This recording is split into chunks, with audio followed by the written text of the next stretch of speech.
Philippe Kila et Michael Peters, bonjour. Bienvenue dans le Buzz Média Orange du Figaro. Alors vous êtes, je le rappelle, Philippe, le président du directoire de la chaîne d'information internationale Euronews, qui est majoritairement contrôlée par les chaînes publiques européennes. Et Michael, vous en êtes son directeur général. Et pour évoquer l'actualité importante de la chaîne aujourd'hui, c'est le 11 janvier 2011, aujourd'hui même à 11 h, que la chaîne va adopter, faire peau neuve avec un nouvel habillage, de nouveaux formats et une 11e langue de diffusion. Je rappelle, la chaîne a été créée, Euronews, en 93. Est-ce qu'elle avait vraiment besoin d'un grand coup de fraîcheur, Philippe Kela?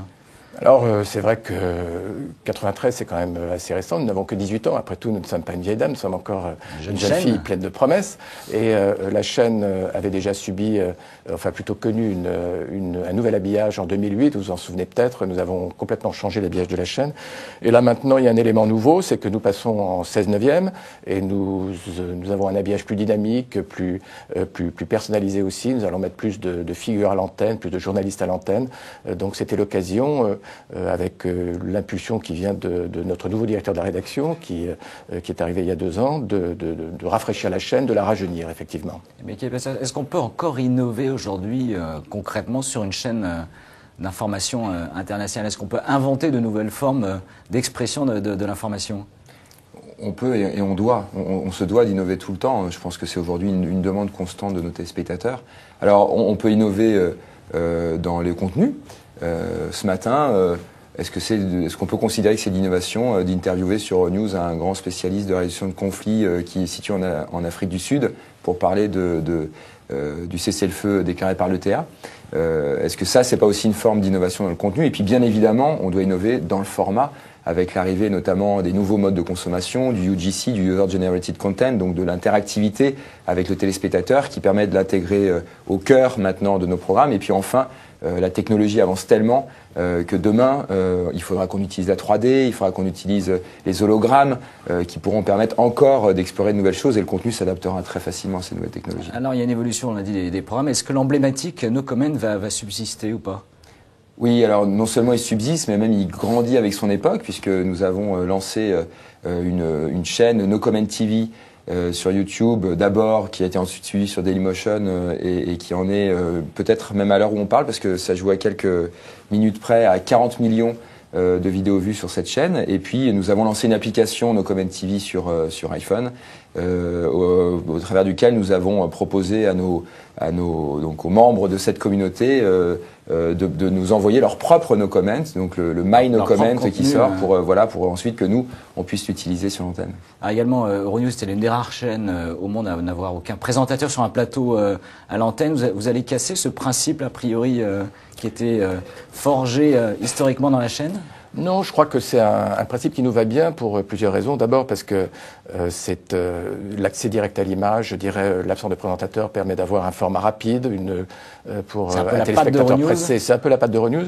Et puis aussi, c'est très lié au multilinguisme, c'est-à-dire l'avantage de ne pas avoir de présentateur, c'est que nous avons la même version d'Euronews dans toutes les langues, si je puis dire, qui peut être diffusée dans le monde entier. Et ça, c'est tout à fait unique.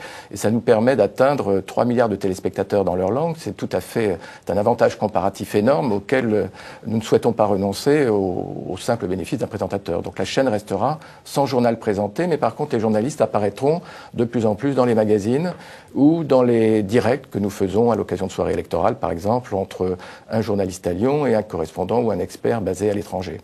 Aujourd'hui, Euronews, c'est combien de journalistes? Aujourd'hui, c'est 370 journalistes de 23 nationalités différentes. Alors vous êtes implanté, je rappelle, vous pouvez être reçu par plus de 300 millions de foyers dans plus de 150 pays. Est-ce qu'il y a de nouvelles implantations qui vont accompagner ce nouveau visage d'Euronews cette année? Alors, effectivement, aujourd'hui, nous avons une distribution mondiale, 350 foyers, 1,4 milliard de personnes, 20% de l'humanité peut nous recevoir, c'est énorme, mais c'est indépendant des implantations qui, elles, sont plutôt liées au contenu éditorial de la chaîne. Michael, si tu veux commenter. Oui, effectivement, ça fait partie des grandes annonces que nous faisons également aujourd'hui. Nous allons ouvrir ou avoir en 2011 11 bureaux dans le monde. Il y en a combien ce jour? Aujourd'hui, on en a qu'un qui est à Bruxelles. On vient d'en ouvrir un pour vraiment tout vous dire au Caire il y a juste 2-3 mois de cela. Et donc on va avoir une présence mondiale beaucoup plus forte de l'ouest en est, en allant de Washington à Pékin et en passant par donc évidemment l'Europe, avec notamment Bruxelles, où nous allons ouvrir le plus gros desk international à Bruxelles avec une vingtaine de personnes. On rappelle ce qu'est un desk pour les non spécialistes donc du en fait un bureau entier, une rédaction finalement, même plus que... Il sera dédié sur place. Tout à fait, avec des moyens de production, des plateaux, une équipe complète de 10 journalistes, enfin 11 journalistes quand nous aurons la 11e langue, qui seront aussi des correspondants permanents, chacun d'entre eux. Donc voilà, La 11e langue Le 24 août 2011, nous lançons l'ukrainien à Kiev. D'accord. Et la dernière, vous aviez lancé en 2010 En 2010, on a lancé 2 langues. On a lancé le turc en janvier et le persan en octobre. Pour tout vous dire, avec l'arabe, nous avons les 3 grandes langues du Moyen-Orient. Et le Moyen-Orient, grâce à ces 3 langues, est notre territoire de conquête en termes d'audience. C'est-à-dire que nous espérons qu'après l'Europe, où nous sommes clairement numéro 1, nous allons devenir également numéro 1 au Moyen-Orient. Alors la chaîne a toujours été, je crois, bénéficiaire. C'est une des missions que vous étiez Elle est bénéficiaire depuis que Michael et moi en avons pris la responsabilité en 2004. Tous les ans, nous avons fait un bénéfice entre 1 million et 3 millions d'euros par an. Aujourd'hui, les fonds propres s'élèvent à 17 millions d'euros. En 2010, on va faire un chiffre d'affaires de 60 millions d'euros et plus d'1 million d'euros de résultats. Et pour tout vous dire, depuis 2009, nous versons des dividendes à nos actionnaires. C'est plutôt une bonne nouvelle, une entreprise saine. Est-ce que sur les développements numériques, il y a également des investissements nécessaires que Euronews va être obligé de consentir cette année ou pas?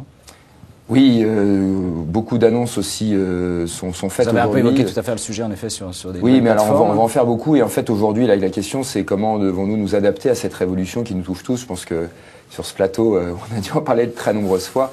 Dans cette grande société de la consommation du broadcasting et qui passe à l'ego-casting, c'est-à-dire la façon individuelle de consommer.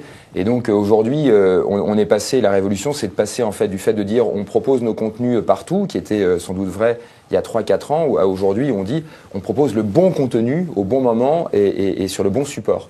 Et donc dans ce sens-là, on annonce, on va lancer une radio sur le web, on va lancer des applications, on va lancer une chaîne dédiée aux endroits, une chaîne 100% visuelle dédiée aux endroits où on ne peut pas recevoir le son. On a énormément de projets dans le numérique également qui devraient nous permettre de pouvoir rentrer dans cet univers extrêmement concurrentiel. Donc de nombreux projets, donc je rappelle, qui accompagnent le changement du visage d'Euronews. Merci à tous les deux d'être venus dans le Buzz Media Orange Le Figaro et nous nous retrouvons dès demain avec un nouvel invité. Merci encore et très bonne journée.